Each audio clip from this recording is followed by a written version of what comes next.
ပျော့ပျော့အီအီနဲ့စားလို့ရတဲ့မြန်မာအစားအစာပျော့ easy ကိုဟမ် easy easy ပြော easy နေခုန easy ကွေးလို့ပြောလို့ပါမရဘူး easy ကွေးသဘာဝပြန်လို့လည်းမြင်နေတာမသိအဖြေက okay ပျော့ပျော့အီအီနဲ့စားလို့ရတဲ့မြန်မာအစားအစာ မုံတော့ မုံအောင်တော့အဖြေကဟာမရှိဘူးဒီဘက်အခွင့်အရေးပြန်ရပါပြီပျော့ပျော့အီအီနဲ့စားလို့ရတဲ့မြန်မာအစားအစာ easy ဒုက္ခပဲနင်ဘယ်နိုင်ငံလာလဲဟမ်နင်ဘယ်နိုင်ငံလာလဲအဖြေကမရှိဘူးအာဒီဘက်ကလွဲပြန်ပြီမြတ်ပျော့ပျော့အီအီနဲ့စားလို့ရတဲ့မြန်မာအစားအစာ စနမကင်း စနေမကင်းโอเคအဖြေကအာ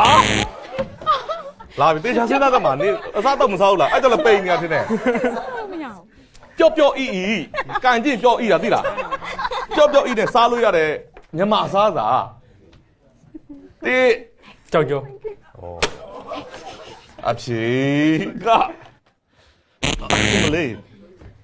ပျော့ပျော့အီနဲ့စားလို့ရတဲ့မြန်မာအစားအစာလက်ကလည်းပငိမ့်နေတေ ပူတင် ပူတင်အဖြေကဒီဘက်လက်ပျော့ပျော့အီအီနဲ့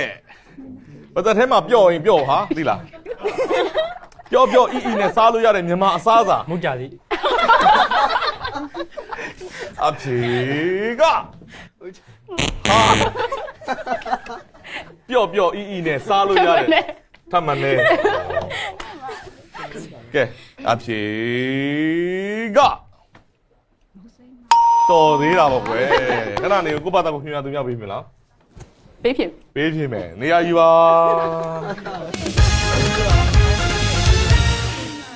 ကဲအဲ့တော့ကြံပေးရတော့နော်မြန်မာစားဆိုင်မစားဘူးလား စားတယ် အဲ့ဒါဘာမှနေကြတာတော့ ကိုကဘာပြမှာနေရနေပါဘူး နေပြီအဲ့တော့လှုပ်မစားဘူးလားယူဝန်တန်းနေထမင်းလေးပါဒီမှာထိုးဘူးလား တမန်ထိုးတယ် အဲ့လှုပ်စားဘူးလေဟုတ်တယ်မလားနော်မင်းကြည့်မယ်ပျော့ပျော့အီးအီးနဲ့စားလို့ရတဲ့မြန်မာအစားအစာတို့မေးတာပြီးတော့မေးတာ တော့မရတော့ တေး အေးကရ ဟမ် အေးကရ ကရေကရအဖြေကဟာ